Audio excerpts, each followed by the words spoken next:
Recent ആയിട്ട് നമ്മൾ Zoho books open ചെയ്യുന്ന ടൈമിൽ ഇങ്ങനെ ഒരു മെസ്സേജ് എല്ലാവരും കണ്ടു കാണുമല്ലോ. ഇത് സോഹോ ബുക്സിന്റെ ഒരു ന്യൂ അപ്ഡേറ്റ് ആണ്. ഇത് വരുന്നത് പർച്ചേസ് മോഡ്യൂളിലാണ്. നമ്മൾ പ്രീവിയസ്ലി ഒരു പർച്ചേസ് ബിൽ എൻ്റർ ചെയ്യുന്ന സമയത്ത് അതിലൊരു ഡിസ്കൗണ്ട് ഉണ്ടെങ്കിൽ നമ്മളത് ലൈൻ ഐറ്റത്തിൽ അല്ലെങ്കിൽ ട്രാൻസാക്ഷൻ ലെവലിൽ കൊടുക്കും, പർച്ചേസ് ഡിസ്കൗണ്ട് ആയിട്ട്.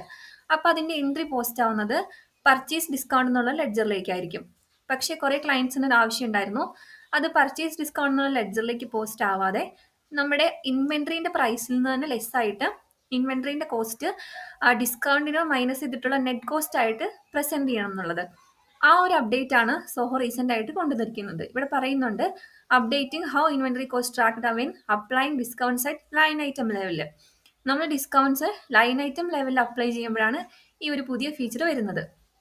ഈ ഒരു ഫീച്ചർ നമുക്ക് കിട്ടണം എന്നുണ്ടെങ്കിൽ നമ്മൾ ഇങ്ങനെ ഓപ്പൺ ചെയ്ത് വരുന്ന സമയത്ത് ഇവിടെ അപ്ഡേറ്റ് എന്നുള്ളത് കൊടുത്താൽ മതി. അതേസമയത്ത് നിങ്ങൾക്ക് ഇതുപോലെ ഡിസ്കൗണ്ട്സ് കൊടുക്കുന്ന സമയത്ത് അത് ഇൻവെന്ററിന്റെ കോസ്റ്റിലേക്ക് വരണ്ട, പർച്ചേസ് ഡിസ്കൗണ്ട് ആയിട്ട് തന്നെ വന്നാൽ മതി എന്നുണ്ടെങ്കിൽ നമ്മൾ ഈ റിമൈൻഡ് മീ ലേറ്റർ എന്നുള്ളത് കൊടുത്ത് വിട്ടാൽ മതി. നമ്മൾ സോഹോ ബുക്സ് ഓപ്പൺ ചെയ്യുന്ന ടൈമിൽ ഇപ്പം ഞാൻ എൻ്റെ സിസ്റ്റത്തിൽ ഇത് അപ്ഡേറ്റ് ചെയ്തിട്ടുണ്ട്, ഈ ഒരു പുതിയ ഫീച്ചർ അപ്ഡേറ്റ് ചെയ്തിട്ടുണ്ട്. അപ്പം ഞാനൊരു പർച്ചേസ് ബിൽ എൻ്റർ ചെയ്യാണ്.